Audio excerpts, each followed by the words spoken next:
Bonjour à tous et bienvenue dans cette nouvelle vidéo consacrée à la critique de l'épisode Jour de fête. Cet épisode a été écrit par Sarah Davidson et réalisé par Jerry London. C'est un épisode qui traite des traumatismes du passé, non seulement par le retour d'Ethan Cooper, mais également par le biais de Sully. Dans un premier temps, Ethan est montré comme un homme respectable, plutôt gentil et charmant. Il accepte même Michaela en tant que médecin puisqu'il la laisse le soigner, ce qui nous pousse à l'apprécier. Mais très vite, on se rend compte que sa présence n'est pas du tout sans arrière-pensée, et à la fin, on se rend compte qu'il n'est pas aussi gentil que ce qu'il paraît être. Le fait de ne pas avoir tout de suite révélé son identité traduit de son côté manipulateur qu'on va voir par la suite. Sincèrement, je sais pas trop quoi penser d'Ethan. Il est difficile à cerner. Est-ce qu'il a vraiment eu, ne serait-ce qu'un instant, l'intention de récupérer les enfants et qu'il s'est ravisé au dernier moment, ou alors à aucun moment il ne pensait ce qu'il disait? Si son seul but était de voler de l'argent, pourquoi il aurait choisi spécialement cette ville où il y a ses enfants? Je pense qu'il voulait les revoir une dernière fois, non seulement pour leur donner une bonne vision de lui-même, mais aussi pour tourner la page et être sûr de ne pas avoir de remords. Alors par contre, les incohérences dans cet épisode sont vraiment nombreuses. Déjà, comment ça se fait que Michaela ne demande pas son nom à Monsieur Cooper, alors qu'elle le demande toujours rapidement habituellement? Mais bon, passons, disons qu'elle a oublié de lui demander. Mais comment c'est possible que personne en ville ne reconnaisse Ethan Cooper? Notamment Monsieur Bray ou Mademoiselle Olive qui était censée être la meilleure amie de Charlotte. Les Cooper sont censés être arrivés à Colorado Springs en 1858, et Brian est né la même année. Donc Ethan a dû partir plusieurs années après, puisque tous ses enfants se souviennent de lui. Donc à moins que la ville ait subi une amnésie complète concernant Ethan, comment se fait-il que personne ne lui parle de Charlotte, des enfants, ou même que personne ne prévienne Michaela de qui il est réellement? Bref, c'est tout de même un épisode poignant. On voit vraiment que Michaela est attachée aux enfants, qu'elle n'est plus seulement leur tutrice, mais qu'il la considère vraiment comme leur mère. Elle est bouleversée et anéantie parce qu'elle voit ses enfants s'éloigner petit à petit, et pourtant elle ne peut rien faire, ce qui est terrible. Matthew m'a profondément touchée dans cet épisode puisqu'on exploite le fait qu'il a eu un réel traumatisme après le départ de son père.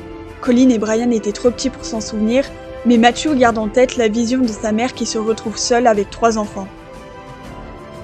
J'ai trouvé l'arc scénaristique de ce livre vraiment touchant puisque ça permet d'avoir un autre regard sur lui. Il n'est plus le héros parfait sans le moindre défaut, ici il est juste humain, il a vécu et a subi des choses difficiles. C'était touchant de voir Sully essayer de remonter à cheval après ce qu'il a vécu. Et dans la scène de fin où il écrit un mot pour les enfants pour éviter qu'ils ne souffrent davantage, est particulièrement émouvante. On sent déjà un peu de jalousie de la part de Sully vis-à-vis d'Ethan lorsqu'il se rapproche de Michaela. Il y a une certaine attractivité qui s'installe progressivement entre eux, et je trouve ça plutôt mignon de montrer ça par petits détails. Concernant Michaela, je la trouve particulièrement naïve de s'attacher aussi vite à Ethan. Elle le trouve charmant, mais elle tombe peut-être un peu trop vite sous son charme selon moi. Parce que ça y est, il l'invite à danser, il lui touche un peu les cheveux, il lui dit que maintenant il a une raison de rester, et juste avec ça on dirait qu'elle commence à tomber sous son charme. Donc je trouve ça un petit peu trop facile. Il y a également une scène que je n'ai pas du tout aimée, c'est la scène où Ethan invite Michaela à danser. Pourquoi dans cette scène tout le monde s'arrête de danser pour les regarder? Encore une fois, Michaela est mise au centre de l'attention, alors que c'était absolument pas nécessaire. Tout le monde s'arrête de danser pour les regarder comme si c'était le plus beau couple qu'ils avaient jamais vu.